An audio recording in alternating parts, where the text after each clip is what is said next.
ओम श्री सरस्वत्यै नमः। नमस्कार। एकषष्ट्यधिक-300तमी कक्षा। आज का हमारा सूत्र है धातोः कर्मणः समानकर्तृकादिच्छायां वा 317 अष्टाध्यायी जी में देखा जाता है। ये देखिए तृतीय अध्याय है, प्रथम पाद है और इसमें प्रत्ययः परश्च इसकी अनुवृत्ति आ रही है। और यहाँ पर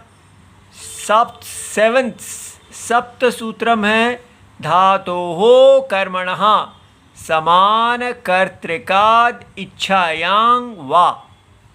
और ये सन प्रत्यय यहाँ गुप्त तिज कृण्भ्यः सन यहाँ से आ रहा है और ये धातोः यहाँ से शुरू होता है, इसलिए सन प्रत्यय की अर्ध धातुक संज्ञा इस सूत्र से शुरू होगी। लेकिन ये सन प्रत्यय जो है, जो धातोः कह के नहीं कहा गया है, इसकी अर्ध धातुक संज्ञा नहीं होगी, ये समझना चाहिए। तो आप कहेंगे ये अचानक धातोः कर्मणः समानकर्तृकाद् इच्छायां वा ये सूत्र कहाँ से आ गया? तो कल ही हमने 360 कक्षा में अभ्यासे चर्चा 8454 सूत्र किया है और उसमें ये उदाहरण आया था चिखनिषति, खोदने की इच्छा करता है, खनितुम इच्छति। आज हम इसकी व्युत्पत्ति करेंगे, लेकिन केवल इसी धातु को, इस सूत्र को करेंगे। व्युत्पत्ति पूरी नहीं होगी, वो धीरे धीरे होगी। तो देखिए खन धातु, खनु धातु है अवधारणे, खोदना भवादिगण उभयपदी। तो उसमें खन और ऊ जो है वो इत संज्ञक हो जाता है, उपदेशे अज अनुनासिक इत। ठीक है। और तस्य लोपः, ये 132 और 139, तो इत संज्ञा का लोप हो जाता है। अनुनासिक जो भी अच है, तो ये अनुनासिक अच है उपदेश में, इसका हो गया। फिर खन की धातु संज्ञा होती है भुवादयो धातवः 131 से, और ये जो खन है इसके साथ सन प्रत्यय होता है। ठीक है। वो किससे होता है? वो हमारा धातोः कर्मणः समानकर्तृकाद् इच्छायां वा 317 से होता है। तो इसका आज हम देखते हैं कि ये सूत्र की वृत्ति क्या है। तो इसमें पद कौन से हैं? धातोः पंचमी विभक्ति एकवचनम, कर्मणः षष्ठी विभक्ति एकवचनम, समानकर्तृकात् जो है पंचमी विभक्ति एकवचनम, इच्छायाम सप्तमी विभक्ति एकवचनम, वा अव्यय, सन प्रथमा विभक्ति एकवचनम, प्रत्ययः प्रथमा विभक्ति एकवचनम और परश्च प्रथमा विभक्ति एकवचनम, च अव्यय। अच्छा, अब इसका समास विग्रह। तो समानः कर्ता यस्य, तो जिसका कर्ता समान है, सह समान कर्तृकः। तो समझना चाहिए कि दो क्रियाएं हैं और उन दोनों क्रियाओं का कर्ता समान है। ठीक है। तो जिन दो क्रियाओं का कर्ता समान है उसको समान कर्तृक कहते हैं। तस्मान समान कर्तृकात्, उस समान कर्ता से। तो ये बहुव्रीहि हो गया क्योंकि ये अन्य पद अर्थ प्रधान है। अब यहाँ देखिए इसकी वृत्ति, इन शब्दों को जोड़ के हमने बनानी है।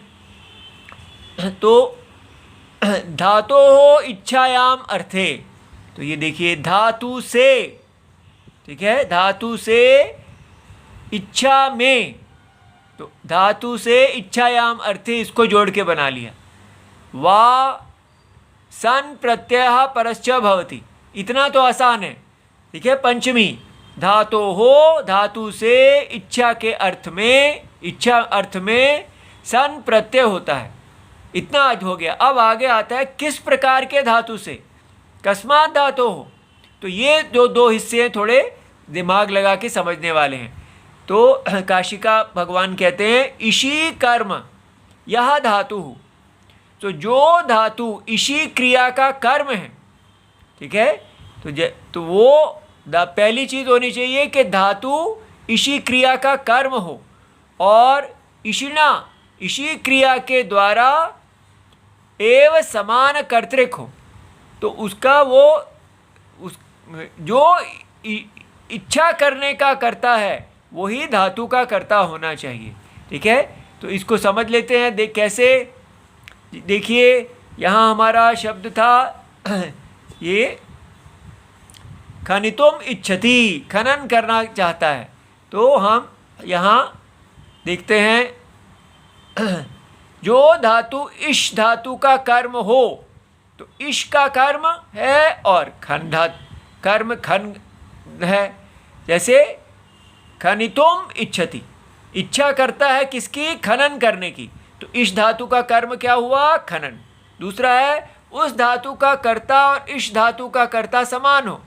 ठीक है, तो इसलिए इच्छा करता है, खनन करने की इच्छा करता है। तो दो क्रियाएं हो गई, खनन करना और इच्छा करना, इन दोनों का कर्ता एक ही है। ठीक है, इसलिए हमें समझ में आ गया कि यहाँ पर जो कहा गया कि इशी कर्म यह धातु हो, तो इश धातु का कर्म होना चाहिए और इशिना एव समान कर्तृका, वो धातु इश क्रिया का कर्ता जो है और उस धातु का कर्ता समान होना चाहिए। अच्छा जी, अब उदाहरण हमारा आया कर्मत्वम समान कर्तृकत्वम च धातो हो अर्थद्वारकम। तो जो धातु का अर्थ है वो कर्मत्वम और समान कर्तृकत्वम, दो कंडीशन है, दो अनुबंध है जिसके आधार पे होगी। तो उदाहरण कर्तुम इच्छति चिकीर्षति, करना चाहता है, इच्छा करता है या करने की इच्छा करता है। जिहीर्षति हर्तुम इच्छति, प्राप्त करने की इच्छा करता है। अब यहाँ है धातु ग्रहणम किम, क्यों यहाँ पर धातो हो कहा गया है, तो सोपसर्गात उत्पत्ति माँ भूत।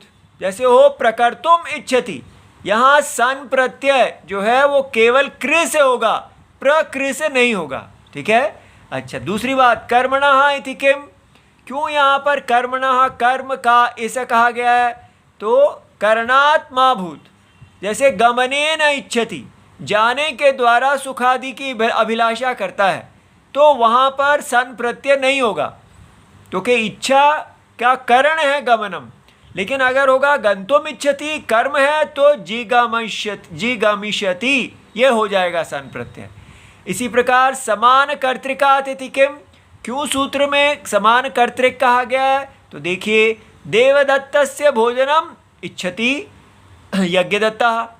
अब इच्छा करने का कर्ता देवदत्त है और यहाँ देवदत्त से भोजनम समझना चाहिए क्रिया, माने देवदत्त के खाना, देवदत्त का खाना, खाने की क्रिया की इच्छा करता है। ठीक है, तो देवदत्त खा रहे हैं और इच्छा यज्ञदत्त कर रहे हैं, तो यहाँ पर ये सन नहीं होगा। या इच्छा शिष्याः पठन्तु इति इच्छति गुरुः, तो पढ़ने की इच्छा गुरुजी कर रहे हैं और पढ़ रहे हैं शिष्य, तो दोनों अलग अलग करता है, तो यहाँ नहीं होगा सन। इच्छायाम इति किम, तो जैसे आपने इच्छायाम क्यों कहा, अब यहाँ कर्तुम जानाति, करने के लिए जानता है, तो यहाँ कोई इच्छा है ही नहीं, यहाँ पर भी सन प्रत्यय ज्ञा धातु से नहीं होगा। वा वचनात् वाक्यम इति भवति, तो कहा कि साथ में जैसे कर्तुम इच्छति, ये वाक्य भी साथ में आएगा क्योंकि वा लगाया गया है, तो सन प्रत्यय अंत भी बनेगा और वाक्य भी रहेगा। धातो ही इति विधानात् अत्र सन अर्ध धातु का संज्ञा भवति न पूर्वतः, ये पहले ही समझाया गया था कि जो पूर्व के सूत्र हैं वहाँ धातो हो नहीं लिखा गया है, तो वहाँ अर्ध धातु की संज्ञा नहीं होगी। ठीक है, इति सर्वम शिवम प्रणाम।